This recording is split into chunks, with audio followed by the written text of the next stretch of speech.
நாங்கள் வரும மருத்துவத்தை யோகா விஷயத்தை பல கோணங்களில் உங்களுக்கு புரிய வைக்கணும் தெளிய வைக்கணும்னு சொல்லியிருக்கோம். இதை நீங்கள் குருமுகமாக இருந்து உங்களுக்கு தெரிந்த நியர்பை உள்ள எந்த ஆசான்களுடைய எந்த குருமாருடையும் முழுமையாக குருமுகமாக இருந்து கட்டுருங்க. உங்களுக்கு வர்ம மருத்துவத்தில் ஒரு தெளிவு கிடைக்கணும். அந்த புரிதல் தன்மையில் அந்த ஆழ்ந்த ஒரு தேடுதல் இருக்கிறவங்களுக்கு சொல்லப்பட்ட சிறு செய்திகள் தான் இது. முறையாக குருமுகமாக கற்றுக்கிறது சிறப்பாக இருக்குன்றதை நான் சொல்ல விரும்புகிறேன். நன்றி. உப்பு குற்றி வர்மம். உப்பு குற்றி வர்மம்ன்றது இந்த காலை பாருங்க, இந்த மொழி இருக்கு பார்த்துங்க, இந்த மொழி இந்த பக்கம் வெளியில் உள்ள மொழி இல்லை, இந்த இரண்டு மொழிகளுக்கு இடையில இதை கூட வச்சுக்கலாம், இந்த காலத்தை வச்சுக்கலாம். இந்த வெளியில் உள்ள மொழி, இங்கே உள்ள உள்ள மொழி, ரெண்டுத்துக்கும் நடுவில் இந்த ஒரு நரம்பு வருது இல்லைங்களா, டெண்டான்னு சொல்லுவாங்க. அங்கே இருந்து வரும், இடுப்புல இருந்து ஒன்று வரும், சயாட்டிக்கா நரம்புன்னு சொல்லுவாங்க, குதிகால் வரைக்கும் வருது அது. இப்போ இந்த தடிப்பான ஒரு பகுதி இருக்குது பார்த்தீங்களா, இந்த டெண்டான் தசை நார் அப்படின்னு சொல்லுவோம். இப்போ இந்த உள்ளங்கையை குதிகாலில் வச்சுக்கணும், சப்போர்ட்டிங் பண்ணிக்கணும். இந்த நடுவரலையோ இல்லை ஆள்காட்டி வரலையோ இங்கே லாக் பண்ணணும். இங்கே நடுவரில் லாக் பண்ணுறேன், கட்டவரில் இந்த பக்கம் லாக் பண்ணுறேன். பண்ணிவிட்டு இப்போ இதை அப்படியே கிரிப்பாக மேலே தூக்கணும், அப்படி டைட்டாக மேலே தூக்கணும். இந்த நெம்புகோல் மாதிரி இந்த ஆணி பிடுங்குற சுற்றியில் எப்படி வச்சு லாக் பண்ணி மேலே நோக்கி தூக்கும் பார்த்தீங்களா. உள்ளங்கை இங்கே சப்போர்ட் பண்ணிக்கிட்டேன், ரெண்டு லாக் பண்ணிக்கிட்டேன், அப்படி மேல் நோக்கி டைட்டாக அப்படி மேலே தூக்கணும். அப்படி எழுந்திரிச்சு அடுத்த செகண்ட் இது கையை எடுத்துருங்க. இப்போ குதிகாலில் எவ்வளோ வலி இருந்தாலும் சரி, 4 பேர் தூக்கிட்டு வருவாங்க, பணத்தை தூக்கிட்டு வர மாதிரி தூக்கிட்டு வருவாங்க. அவங்க அப்படியே நடந்து வந்தாலும் இன்ச்சு பை இன்ச்சாக நடந்துட்டு வருவாங்க. ஒரு 10 அடி தூரத்தை 20 நிமிஷம் கிடப்பாங்க, அவ்வளோ வலி வேதனையோடு வருவாங்க. இந்த பாயிண்ட்டை மட்டும் வேறு எதுவுமே இயக்க வேணாம், ஒரே ஒரு இது இந்த நரம்பை பிடிச்சி தூக்கிட்டு அப்படி இறக்கிடுங்க. அடுத்த செகண்டு அவங்க 10 படிக்கட்டு கீழே இறங்கி 2 மாடி கீழே இறங்கி போவாங்க. இந்த ஓட்டப்பந்தயத்தில் கலந்துக்க சொன்னால் கூட ஓட்டப்பந்தயத்தில் ஓட ஆரம்பிச்சிடுவாங்க. அவ்வளோ அந்த ஸ்பாட் ரிலீஸ் கிடைக்கிறது தான். குதிகால் வலின்னு யார் வந்தாலும் சரி, உங்கள் ஃபேமிலியில் யாருக்கு இருந்தாலும் சரி, நண்பர்கள்ட்ட இதை இயக்கிட்டு பாருங்கள், மேஜிக் மாதிரி வலி அந்த செகண்டில் அந்த ஸ்பாட்லேயே ரிலீஸ் ஆகிடும். செக் பண்ணி பாருங்கள், 100 பேருக்கு பண்ணாலும் 99 பேர் சரியாச்சு, ஒருத்தருக்கு சரியாகலன்னு சொல்ல முடியாது. 100 பேருக்கும் இந்த பாயிண்ட் இயக்குனா சரியாகும். அவ்வளோ பர்ஃபெக்ட் ரிசல்ட் கொடுக்குது. குதிகால் வலிக்கு முக்கியமான பாயிண்ட். இது இல்லாமல் கால் பாதம் கணுக்காலுக்கு கீழே, இந்த ஆங்கிளுக்கு கீழே எங்கே வலி இருந்தாலும் சரி, 3 பாயிண்டில் சரி பண்ணலாம். ஒன்று, இந்த கால் குலைச்சா இயக்கணும், அந்த பள்ளத்தை இயக்கணும், இந்த உப்பு குற்றி வர்மத்தை இயக்கணும், உள்ளங்கால் வெள்ளை வர்மத்தை இந்த பாயிண்ட்டை இயக்கணும். இந்த 3 பாயிண்ட், உள்ளங்கால் வெள்ளை வர்மம், கால் குலைச்சி, உப்பு குட்டி, இந்த 3த்தையும் இயக்கினாலே போதும். தேவைப்படும் பட்சத்துக்கு விருத்தி காலத்தையோ படங்காலையோ கொடுக்கலாம், ஒன்றும் பிரச்சனை கிடையாது. ஆனால் இந்த 3 பாயிண்டில் கணுக்காலுக்கு கீழே எவ்வளோ வலி இருந்தாலும் சரி, இதில் பாருங்கள், இந்த பக்கம்லாம் வலி இருக்குதுன்னா ஐயோ இதுக்கு எந்த பாயிண்ட்டுமே சொல்லலேன்னு நினைக்காதீங்க. காலுக்கு கணுக்காலுக்கு கீழே எங்கே வலி இருந்தாலும் சரி, உள்ளங்கால் வெள்ளை வர்மம், கால் குலைச்சி வர்மம், உப்பு குட்டி வர்மம், இதை கொடுத்த அடுத்த செகண்டு எப்படியாப்பட்ட வலியும் எந்த இடத்துல ஆங்கிளுக்கு கீழே கணுக்காலுக்கு கீழே இருந்தால் சரியாக போயிடும். அடுத்து குதிகால் வர்மம், 3 விரல், 7 விரல், இதிலிருந்து 7 விரல், இவங்க உடம்புக்கு ஒரு தான் அமைப்பு கணக்கு. இப்போ கையை அப்படி பதிய வச்சேன். இந்த நரம்பே ஸ்ட்ரென்த்தாக பாருங்கள், சென்டராக பதிய வைக்கிறேன். அப்படியே கட்டை விரல் மேலே வைக்கிறேன், டைட் பண்ணுங்க. அதை இது ஒரு நரம்பு போகுது, இங்கேருந்து போகுதுங்க பாருங்க, இந்த டெண்டான்ஸ் தெரியுதுல, இதுலேருந்து போகுது, இதே மேலே வைங்க. கையை டைட்டாக கிரிப் கொடுங்க, கிரிப் கொடுங்க, கிரிப் கொடுங்க, கிரிப் கொடுங்க. 15 வினாடி நான் ஸ்டாப்பாக கொடுக்கணும், புரியுதுங்களா. இது மேலேயே வச்சு டைட்டாக அழுத்திட்டே இருங்க. கால்களுக்கு எனர்ஜி கொடுக்கக்கூடிய ஒரு முக்கியமான பாயிண்ட், புரியுதுங்களா. இது கர்ப்பப்பையை ஆக்டிவேட் ஆகும், கர்ப்பப்பைக்கு ஆற்றல் கொடுக்குற ஒரு பாயிண்ட்ல இது ஒரு முக்கியமான பாயிண்ட். இது புனல் வர்மம்னு ஒன்று வயிற்றில் கொடுப்போம். யாருக்கெல்லாம் அடிக்கடி அபாசனம் ஆகுது, கரு நிற்க மாட்டேங்குது அப்படின்னு சொன்னால், அந்த புனல் வர்மம் ஆண் பெண் இனவிருத்தி உறுப்புகளை ஸ்ட்ரென்தன் பண்ணக்கூடியது.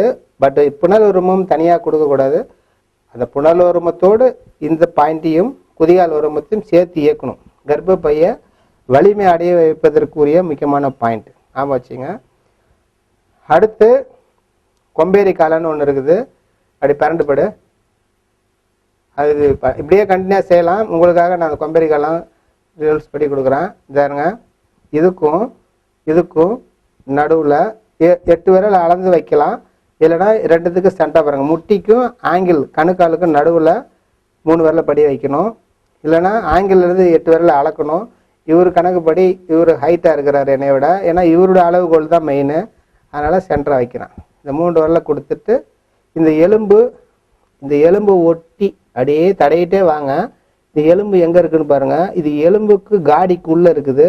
3 விரலை லாக் பண்ணிட்டேன். அடுத்த 3 விரலை மேலே சப்போர்ட் பண்ணுறேன்.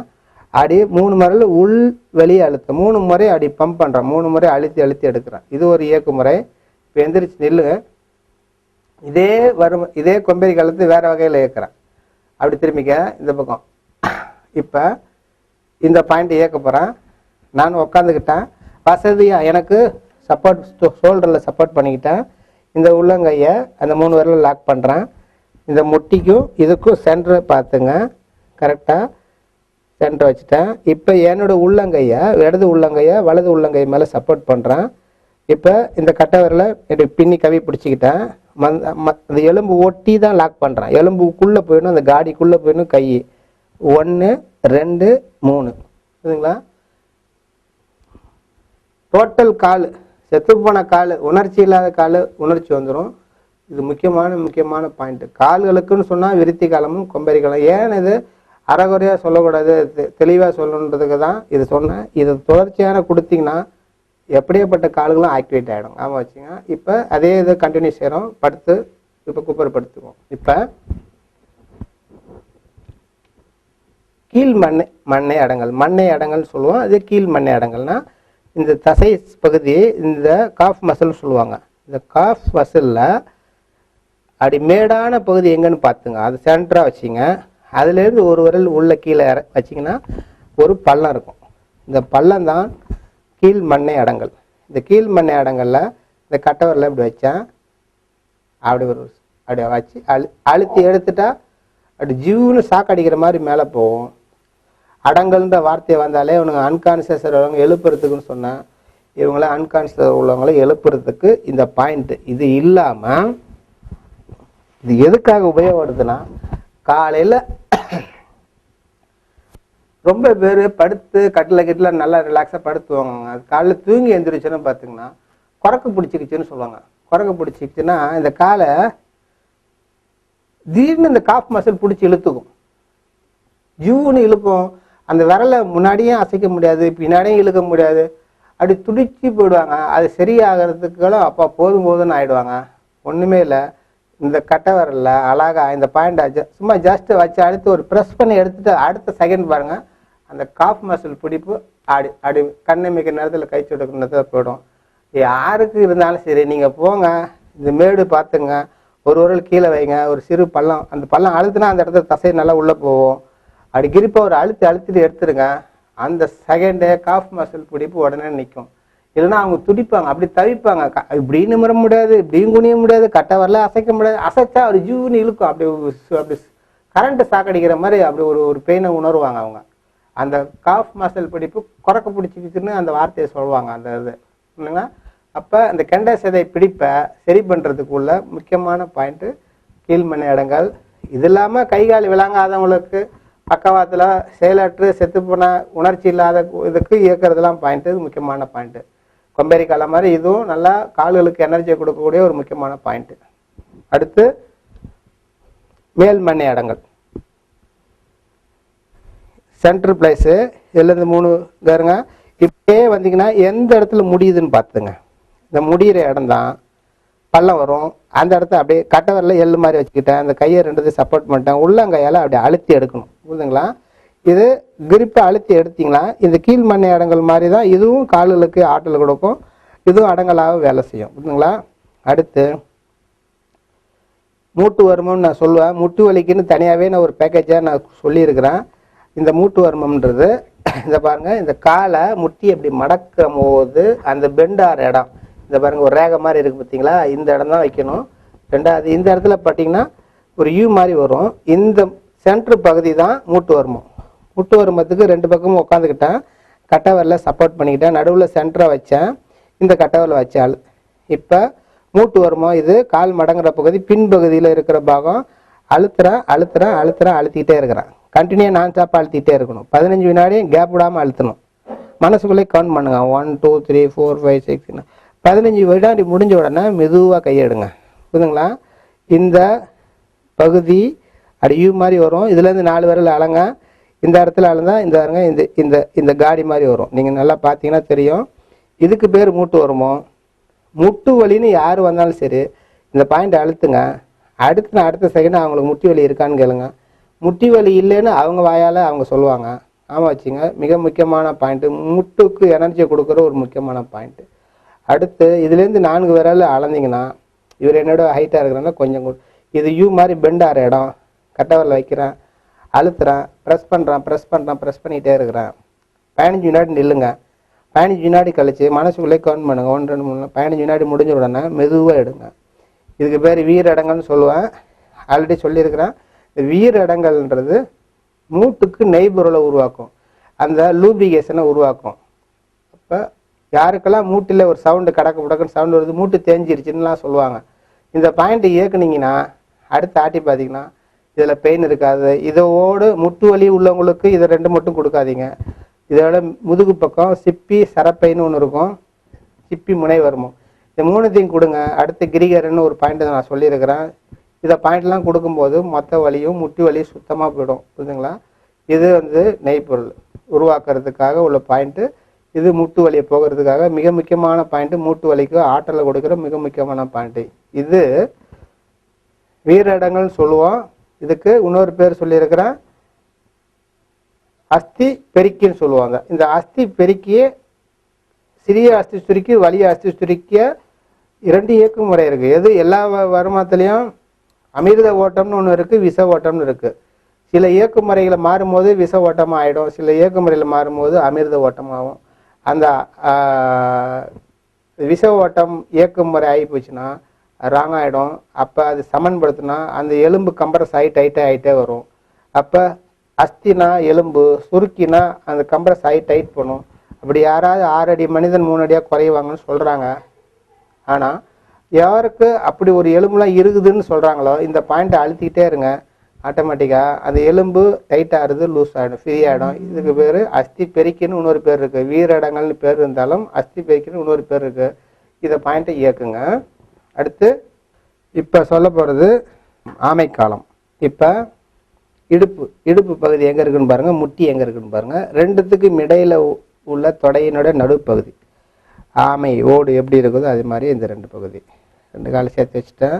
இது பேர் உள்ளங்கை வெள்ளை வருமோ. இந்த தசை பகுதியை இங்கே வைக்கிறேன். இதுக்கு சென்ட்ரு பார்த்துங்க.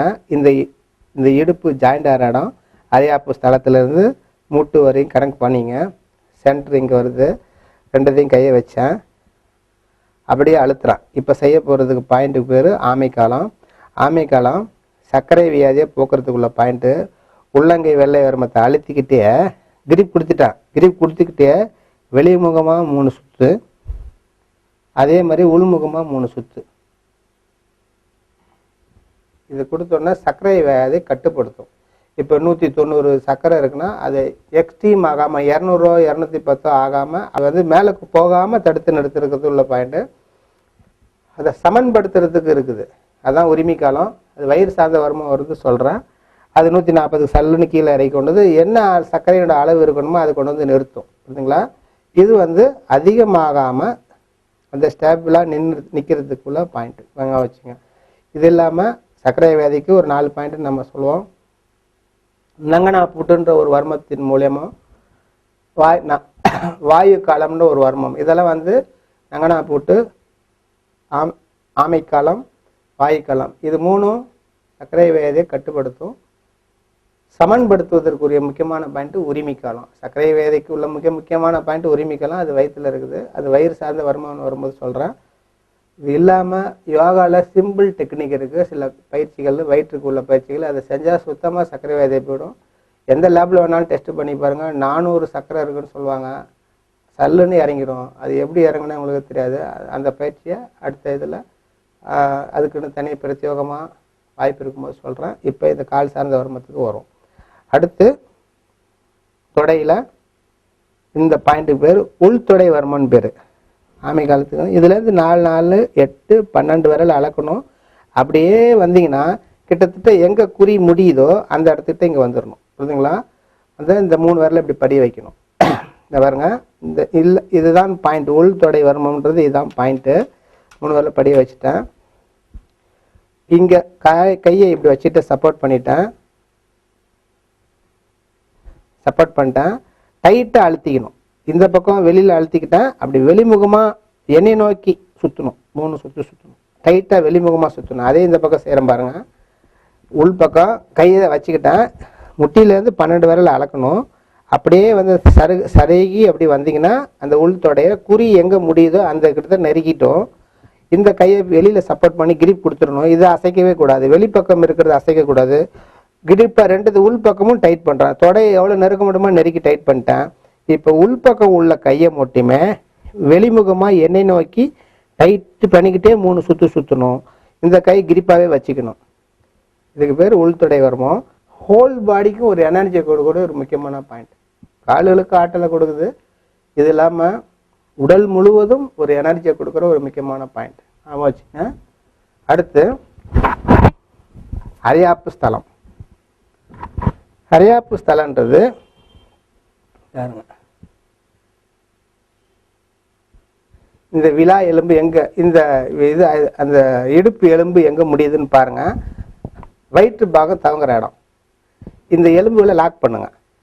லாக் பண்ணிட்டு அரையாப்பு ஸ்தலத்தை கையில் 3 விரல கோத்து இந்த எலும்புல லாக் பண்ணிட்டேன். இதான் எலும்பு. ரொம்ப தொப்பையுமா இருந்தால் அப்படி தள்ளிடுங்க. இது லாக் பண்ணிட்டீங்க. லாக் பண்ணிட்டு அப்படி வெளிமுகமாக இந்த லாக் பண்ணிட்டு இந்த கையை சப்போர்ட் பண்ணிக்கிட்டேன். இந்த எலும்பை வெளிமுகமாக அசைச்சு வெளிப்பக்கமாக தள்ளணும். அதனால அந்த பக்கமும் தள்ளணும். அந்த பக்கம் வந்துடணும். இப்போ இங்கே வரும்போது இந்த பக்கம் வந்துடணும். அப்போ தான் கரெக்டாக இருக்கும். இப்போ எலும்பு லாக் பண்ணிட்டேன். வெளிமுகமாக 1, 2, 3 இதான் அசைக்கிற முறை. இது கால் நரம்பு சுருள் சரிவாவதற்கு உள்ள முக்கியமான பாயிண்ட். புரியுதுங்களா? கால் நரம்பு சுருள்னா வெரிகோஸ் வெயின்னு சொல்லுவாங்க. காலில் வந்து ரத்த குழாய்கள், கெட்ட ரத்தம் ஓடக்கூடிய பைப் லைன் முடிச்சா பச்சையா சுற்றி தடிச்சு தடிப்பாக இருக்கும். படைச்சிருக்கும் இந்த ரத்த குழாய்கள். நீண்ட நேரம் நின்று வேலை செய்ய முடியாது. அவங்களுக்கு காலில் ஒரு கடப்பாரை விட்டு குடையிற மாதிரி இருக்கும். உட்காந்து காலை நீட்டிட்டு உட்காந்துருந்தா தெரியாது. தொங்க போட்டுக்கிட்டு இருந்தா லாங் ஜேர்னி போகிறாங்க, பஸ்லேயோ ட்ரெயின்லையோ எதில் போனாலும் காலில் ஒரு பெயின், ரொம்ப தாங்க முடியாத பெயின் இருக்கும். நின்று வேலை செய்ய முடியாது. நீண்ட நேரம் தொங்கிட்டு வேலை லாங் ஜேர்னி போக முடியாது பஸ்ல ட்ரெயின்லையும். இந்த காலில் குடைச்சல்னா என்ன, இந்த சீல் கோத்து கட்டி உடையிறதுக்கு முன்னாடி அது குறுன்னு வலி ஒரு பின்னும். அது மாதிரி அதுக்குள்ள ஒரு குடைச்சல் இருக்கும். அதான் குடைச்சல்னு சொல்லுவாங்க. குத்தல் குடைச்சல்னு சொல்லுவாங்க. அவங்களுக்கு என்னமோ எலும்புக்குள்ள குடைச்சல் இருக்கிற மாதிரி இருக்கும். ஆனால் இந்த ரத்த குழாயில உள்ள குட்டத்தினால, ஏன்னா ரத்தம் வந்து ஸ்லோவாக ஆகிடும். ஏன்னா ஒரு பைப்பில் போயிட்டே இருக்குது. அந்த பைப்பு முறுக்கிட்டு இருந்துச்சிங்க, தண்ணி கண்டினியூ ஆகுங்களா? எங்கே முறுக்கிட்டு இருக்குதோ தண்ணி போகாது, கண்டினியூ ஆகாது. அப்போ இந்த ரத்த குலைகள்லாம் பின்னி சுருண்டு போனோம்னா ரத்தம் ரொம்ப ஸ்லோவாகிடும். காலுக்கு போகிற ரத்த ஓட்டெல்லாம் ஸ்லோவாகிடும். அப்போ அதனால அவங்களுக்கு வலி, வேதனை, பெயினை ரிலீஃப் பண்ணுவாங்க. இதுக்கு வந்து இந்த அரையாப்புண் ஸ்தலத்துலனா இந்த இடத்துல ஆரம்பித்து குறி வரைக்கும் ஒரு நரம்பு போகுது. அந்த நரம்புக்கு பேர் வெரிகோஸ்ன்னு பேர். அந்த குறிக்கும் இந்த இடுப்புகிட்ட இருந்து ஒரு இன்டர் லிங்க் ஆகுது. அந்த நரம்புக்கு பேர் வெரிகோஸ்ன்ற பேர். அந்த வெரிகோஸில் வீக் ஆகிப்போச்சுன்னா இந்த ரத்த குழாய்கள் சுருண்டு போயிடும். அந்த நரம்பை சரி பண்ணுறதுக்கு தான், அந்த வெரிகோஸ்ன்ற அந்த நரம்பை சரி பண்ணுறதுக்கு தான் இந்த அரையாப்பு ஸ்தலத்தை இயக்குறோம். இப்போ இது சரியானோன்னா இந்த ரத்த குழாய்களாம் சமன் ஆகிடுது. இது இல்லாமல் வாதத்துக்குன்னு எங்களுக்குன்னு வர்ம தைலங்கள் ஒன்று வச்சுருக்கோம். அந்த தைலத்தை தடன உடனே பிறந்த குழந்தைங்களோட கால் மாதிரி முழுன்னு ஆகிடும். அப்படி ஒரு வெரிகோஸ் வெயின் இருந்ததுக்கான அறிகுறியே தெரியாது. எல்லா நரம்பு படைச்சு முடிச்சு இருந்தாலும் சுத்தமாக போயிடும். அது எங்களோட மாணவர்களுக்கு கொடுக்கறது வழக்கம். யாருக்கெல்லாம் வெரிகோஸ் வெயின் இருக்கோ அந்த எண்ணெயை தடவின உடனே சுத்தமாக போயிடும். அந்த வெரிகோஸ் வெயின் பர்மனெண்ட் தீர்வு, லைஃப் டைம் வராது. அந்த எண்ணெய் அப்படிப்பட்ட அற்புதமான எண்ணெய். அது தடவின உடனே அந்த வெரிகோஸ் வெயின் சுத்தமாக போயிடும். அடுத்து கீழ்த்தாரைன்னு ஒரு பாயிண்ட் சொல்ல போகிறேன். அடுத்து கீழ்த்தாரை பூவடங்கள் 2 பாயிண்ட்டு. இப்போ காலை மடக்கிறாரு. இந்த காலை மடக்கு இந்த இடத்துல இப்போ இதை பாருங்க. இந்த காலை இப்படி வரும்போது இந்த தொடையும் இந்த குறியும் இணையிற இடத்துல இதாருங்க இந்த தசை பற்று தெரியுதுங்களா? இது ஒரு டெண்டான்ஸ் தான். இது டெண்டான்ஸ் தான், தசை நார் தான். இது எலும்பு மாதிரி இருக்கும், ஆனால் தசையிலான ஒரு நார். அது இந்த 2 குறிகிட்ட நீங்களே படுத்துங்க. செல்ஃபாக படுக்கும்போது இந்த தசை நார் இருக்கும் குறியோட இயங்குற இடத்துல. இந்த தசை நார் இந்த குறி முடிகிற இடத்துல மேலே ஒரு பள்ளம் இருக்கும். இந்த பள்ளத்தை அப்படி டைட்டாக அழுத்தும் போது இந்த காலை இவர் குறுக்க சொல்லணும். காலை குறுக்கிட்டே வா, இந்த இடத்த அழுத்தணும், அழுத்திக்கிட்டே இருக்கணும். இது காலை லேசாக குறுக்கிக்கிட்டே வரணும். இது இது இதுக்கு இது இந்த இந்த டெண்டான்ஸுக்கு மேலே அந்த எலும்பு மாதிரி இப்படி தெரியுதுல்ல, அந்த குறியும் தொடையும் இணையிற இடத்துல சதைப்பட்டான ஒரு பகுதி வரும். அதுக்கு மேலே உள்ள பள்ளத்தில் அழுத்தினா இதுக்கு பேர் கீழ்த்தரைன்னு பேர். அந்த தசைக்கு கீழே, அதாவது எலும்பு மாதிரி வரும், இல்லை தசைனார் தான், அது டெண்டான்ஸ் சொல்லுவாங்க. அதை குறிக்கு வெளியில் இந்த பள்ளத்தில் வச்சுட்டு இப்படி இயக்கணும் 3 முறை. இதுக்கு பேர் கீழ்த்தாரைன்னு பேர். புரியுதுங்களா? இந்த மசிலை இப்படி இயக்குனா கீழ்த்தாரை, இப்படி மேலே அந்த பள்ளத்தில் அழுத்தினா இது கீழ்த்தாரை. இப்படி அழுத்துறதுக்கு பேர் பூவடங்கள். வெளியில் இந்த வெளிப்பக்கம் அடியில் படக்ஸ் பக்கம் அந்த உள்முகமாக பம்ப் பண்ணி டைட்டாக அழுத்தி தூக்கினா பூவடங்கள்னு பேர். குறிக்கு மேலே இந்த டெண்டான்ஸுக்கு மேலே இந்த 2 எட்ஜிலையும் அந்த பள்ளத்தில் அழுத்தி எடுக்கிறதுக்கு பேர் கீழ்த்தாரைன்னு பேர். இந்த கீழ்த்தாரை என்ன யூசேஜ், இதுக்கு என்ன யூசேஜ் சொல்கிறேன் கேளுங்க. கால் நட்டிங்க. இந்த கீழ்த்தாரை இயக்கும் போது நெஞ்சில் உள்ள சளியெல்லாம் போகுதுன்னு சொல்கிறாங்க. இது இல்லாமல் விரை அந்த சில சமயம் நரம்பு சூழல் ஏற்படுதுன்னு சொல்கிறாங்கள, அது நடக்க முடியாது, அன்ஈஸியாக நடப்பாங்க. புரியுதுங்களா?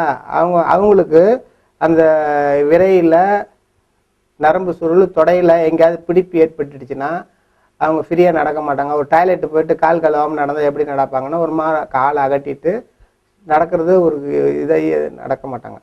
அது உடல் உறவு கொள்ளும்போது ராங்கான பொசிஷனில் ஏதாவது கொண்டாங்கன்னு வச்சிங்களேன், அப்போ இந்த நரம்பு சுருள் வர்றதுக்கு காயிருக்கும். சைக்கிளில் கேக்கில் போகும்போது சில சமயம் லாக் ஆகிடும், அந்த சமயத்தில் வரும். இதுக்கு வேறு சில பாயிண்ட்டும் இருக்குது. புரியுதுங்களா? அந்த மாதிரி சமயத்தில் இந்த பாயிண்ட்டை இயக்குன உடனே இது ரிலீஸ் ஆகிடும். புரியுதுங்களா? கீழ்த்தாரை இயக்குனாலே அந்த நரம்பு சுருள் ரிலீஸ் ஆகும். ஆமாம் வச்சுங்க. இது இல்லாமல் பூவடங்கள்ன்றது அந்த சயாட்டிக்க நரம்பு இடுப்புலேருந்து கால் குதிகால் வரைக்கும் வர ஒரு இருக்குது சயாட்டிக்கான்றது. அந்த நரம்பு இது வீக் ஆச்சுன்னா உங்களுக்கால நடக்க முடியாது, ரொம்ப கஷ்டமாக இருக்கும். கொம்பேரி காலமும் விருத்தி காலம் கொடுத்தா அது ரிலீஸ் ஆகும், இடுப்புக்கு எனர்ஜி வரும். பின்னாடி நங்கனா போட்டுன்னு ஒரு பாயிண்ட் இருக்குது, அதை கொடுத்தாலும் அந்த சயாட்டிக்க நரம்பை ஆக்டிவேட் பண்ணுறது, தூண்டக்கூடிய ஆற்றல் கொடுக்கக்கூடிய ஒரு பாயிண்ட்டு. இப்படி இடுப்பு சார்ந்த அந்த எல்லா பாயிண்ட்டும் கொடுத்தும் விளங்கலை. ஆனால் பல வருடம் படுத்த படுக்க இருக்கிறாங்க, இயக்கமற்று இருக்கிறாங்க.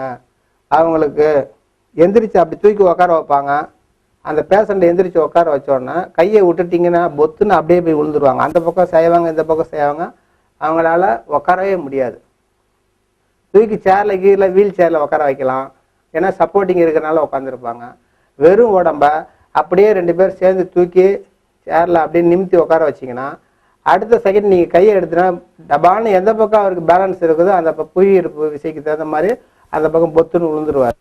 இப்போ அவர் இடுப்பு ஸ்ட்ராங் பண்ணணும், இடுப்பை நிற்க வைக்கணும் அப்படின்னு சொன்னால் இந்த பூவடங்களை இயக்கணும். பூவடங்களை இயக்குனா ஆட்டோமேட்டிக்காக இடுப்பு ஸ்ட்ராங் ஆகிடும். எந்திரிச்சு உட்கார வச்சா உட்காருவார், எத்தனை மணி நேரம் உட்கார வச்சாலும் உட்காருவார். ஸோ இயக்கமற்று பல வருஷம் படுத்த படுக்கையாக இருக்கிறவங்களுக்கு அந்த பேஷண்ட்டை எந்திரிச்சு உட்கார முடியாது. அப்போ இடுப்புக்கு ஆற்றல் கொடுக்கணும்னா இந்த கொம்பேரி காலம் மற்ற கால் சார்ந்த வருமங்கள் கொடுத்தும் முதுகு சார்ந்த வருமங்கள் கொடுத்தும் அவரை உட்கார வைக்க முடியலன்னா கண்டிப்பாக பூவடங்களை கொடுங்க, எந்திரிச்சு உட்காந்துருவாங்க. புரியுதுங்களா? இது முக்கியமான பாயிண்ட். என்னோட யோகாலயத்தில் வர்மாலயத்தில் ஒரு பெண்மணி அவங்களுக்கு 19 வயது குழந்தை இறந்து போயிட்டாங்க. இந்த சிபி சைல்டு, அந்த குழந்தை வந்து சிபி சைல்டு, மூளை வளர்ச்சி குன்றிய குழந்தை. இன்னொரு குழந்தையை பெற்று எடுத்துக்கொண்டா இதற்கு முறையான அன்பை செலுத்த முடியாது, இந்த குழந்தைக்கு செலுத்த முடியாதுன்னு சொல்லிட்டு அந்த குழந்தையை பெற்றுக்காம இருந்தாங்க. ஆனால் நாளடைவில் அந்த குழந்தைக்கு என்னவோ மருத்துவம் பார்த்தோம், அந்த குழந்தை இறந்துட்டாங்க. 19 வயசுல அந்த பையன் இறந்துட்டான். அந்த சமயத்துக்கு அந்த பெண்மணிக்கு 43 வயது. அப்ப கரு நிற்கவே இல்லை. அப்புறம் ஆணுடைய விந்தன்னு பெண்ணுடைய கருமுட்டை செயற்கையாக கருத்தரிக்க வைக்கிறாங்க. பல முறை அபாசனம் ஆகிக்கிட்டே இருக்குது. அப்புறம் கருவை நிற்க வச்சு படுக்கையை படுத்தல இருக்கணும், எந்திரிக்க கூடாதுன்னு சொல்லிட்டாங்க அந்த பெண்ணை. அந்த 10 மாதம் அந்த கரு வளர்ந்துக்கிட்டே இருக்குது. வேலைக்காரங்க சமைச்சு கொடுக்குறாங்க, சாப்பிட்றாங்க, அவ்வளோதான். அவங்க பெரிய லெவலில் வியாபாரம் எக்ஸ்போர்ட் பண்ணுறாங்க, ஏற்றுமதி செய்கிறாங்க பல நாடுகளுக்கு. அதெல்லாம் அந்த பொருளாதார ரீதியாக அவங்களுக்கு எந்த குறையில, அவங்க படுத்தியே இருக்கிறாங்க. இன்னொரு குழந்தைய தாய்மை அடைகிறாங்க. அப்போ அந்த 10 மாதம் முடிஞ்சோன்னா ஆப்ரேஷன் பண்ணி எடுக்கிறாங்க. அந்த குழந்தைய எடுத்தோன்னா திரும்பி ஆப்ரேஷன் பண்ணதுக்கு நீங்கள் அசையக்கூடாது, படுத்தே இருங்க நாங்கள். இப்படியே ஆகி அந்த பெண்மணி 2.25 வருஷம் அப்படியே படுத்துருக்குறாங்க. வீட்டில் ஒரு இண்டு பேப்பர் வீட்டில் பேப்பர்காரன் போட்டு போனால் அதை குனிஞ்சு அவங்களால எடுக்க முடியாது. ஒரு பால் பாக்கெட்டு குனிஞ்சு எடுக்க முடியாது. ஒரு செல்ஃபோனை எடுத்து அவங்க காதில் கையை வச்சு பேச முடியாது. கழுத்தை இடது பக்கம் வலது பக்கம் திருப்ப முடியாது. அப்படி ரேவ மாதிரி ஆகிப்பிட்டாங்க. அவங்க வீட்டு படிக்கட்டை விட்டு இறங்கினே 2.5 வருஷம் ஆச்சுன்னு சொல்கிறாங்க. 2.25 வருஷம் ஆச்சு. நான் கோயிலுக்கு கூட போனது கிடையாது இன்ன வரைக்கும். அன்றைக்கி எதாச்சும் அவங்க வீட்டுக்கு போகும்போது அந்த பெண்மணி என்கிட்ட சொன்னாங்க.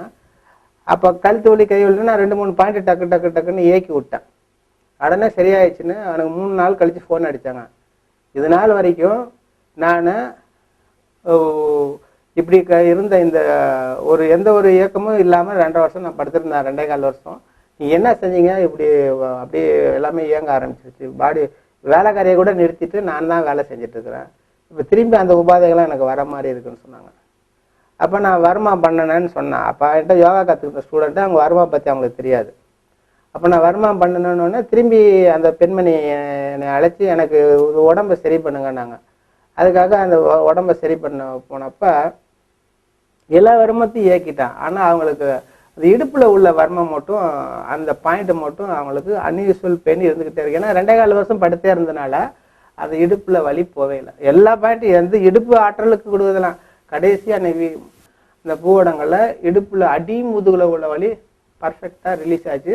அவங்க நல்லா படுத்தாங்க, எழுந்திரிச்சாங்க, உட்காந்தாங்க. அப்படிப்பட்ட முக்கியமான பாயிண்ட். பல வருடம் மேக்கமற்று படுத்த படுக்கையாக இருக்கிறவங்கள எந்திரிச்சு உட்கார வைக்கக்கூடிய பாயிண்ட் இந்த பூவடங்கள் பாயிண்ட். அந்த பெண்மணி அன்னைக்கே உட்காந்துட்டாங்க. அது வரைக்கும் அவங்க படுத்து தான் இருந்தாங்க. நானே பரட்டி போட்டு செய்வேன். நிற்பாங்க. ஆனால் உட்கார்றது அவங்களுக்கு ஒரு பெரிய ஒரு ஒரு ஒரு கின்னஸ் ரெக்கார்டு மாதிரி உட்காந்து தான் செய்வாங்க. அவங்க அப்படி ஒரு பிரச்சனை அதை சமாளித்து உட்காருவாங்க. இது படுக்கும் போது அவங்களுக்கு அந்த பெயின் இருந்துக்கிட்டே இருந்திருக்குது. அதை பண்ணின உடனே அன்னையிலேருந்து ரிலீஸ் ஆச்சு. அதனால இந்த பூவடங்கள்ன்றது முக்கியமான பாயிண்ட்டு. இடுப்புக்கு ஆற்றல் கொடுக்கக்கூடிய ஒரு முக்கியமான பாயிண்ட். பெண்ணு இருக்காங்களே, பெண் அந்த குறி பக்கம் போய் அதை செய்யணும்னு நினைக்கிறீங்க. இது நம்ம மருத்துவத்தை செய்கிறோம். ஆண் பெண் பேதம் பார்க்காதீங்க. அது ஒரு உயிர் ஜீவன், ஆன்மா வேதனையோட இருக்குது. அதை குணமாக்கணும் அந்த எண்ணம் மட்டும்தான் இருக்கும். பெண்களுக்கு தொட்டும் போது ஒரு சென்சிட்டிவான அவங்க நம்ம வர்மம் தான் பண்ணுறாங்களன்னு அவங்களுக்கு தெரியும். ராங்காக செய்கிறோன்னு தெரிஞ்சாலும் அவங்களுக்கு தவறான குணத்தில் தொடுறானாலும் தெரியும். ஏன்னா நம்ம இறைவனை வணங்கி இயற்கை சித்தர்கள் வணங்கி அந்த ஆத்மார்த்தமாக அதை செய்யும்போது அந்த பேதம் உங்களுக்கு இருக்காது. நீங்கள் குரு ஸ்தானத்துலேருந்து செய்கிறீங்க, அந்த உயிரை காக்கணும்னு செய்கிறீங்க. அதனால் நீங்கள் அதை பற்றிலாம் 2வது அவங்க நம்மளை வணங்கி தொட்டு நம்ம தெய்வீகமாகவே நம்ம 100% நம்புவாங்க. அப்படிப்பட்ட ஒரு ஆத்மார்த்தமான ஒரு பேஷண்ட் அவங்களாம் சரிங்களா. அவனை என் காலை தொட்டு கும்பிட்டு தான் உட்காருவாங்க. அது அதெல்லாம் இந்த ஃபார்மாலிட்டி நமக்கு கிடையாது. நம்மளை அப்படி ஒரு தெய்வமாக அவங்களுக்கு ஒரு மறுபிதவி கொடுத்துருக்கிற மாதிரி அவங்க நினச்சிருக்கிறாங்க. ஏன்னா அவங்க வாழ்நாள் முழுவதும் படத்தையே தான் இருக்க போகிறான்னு நினச்சிருந்தாங்க. இன்றைக்கி எல்லா வேலையும் நான் இந்த வர்மத்தை ஒரே வாரத்தில் சரி பண்ணிட்டேன், அவங்கள இயங்க வச்சுட்டேன். ஆனால் 1 மாத காலம் டைம் ஆகும்னு சொன்னால் 1 வாரத்தில் இயங்கிட்டேன். அன்னையிலேருந்து வர்மம் கொடுத்த அன்னையிலேருந்து அவங்க ஷாப்பிங் போக ஆரம்பிச்சிட்டாங்க. 1 வாரத்தில் சென்னையிலேருந்து கோயில்பட்டிக்கு திருமணத்துக்கு இனோவா காரில் ஃபுல்லாக போகிறாங்க. அவங்களோட காரில் வந்தவங்களாம் முதுகு வலி இடுப்பு வலின்னு உட்காந்து போகவே முடியல.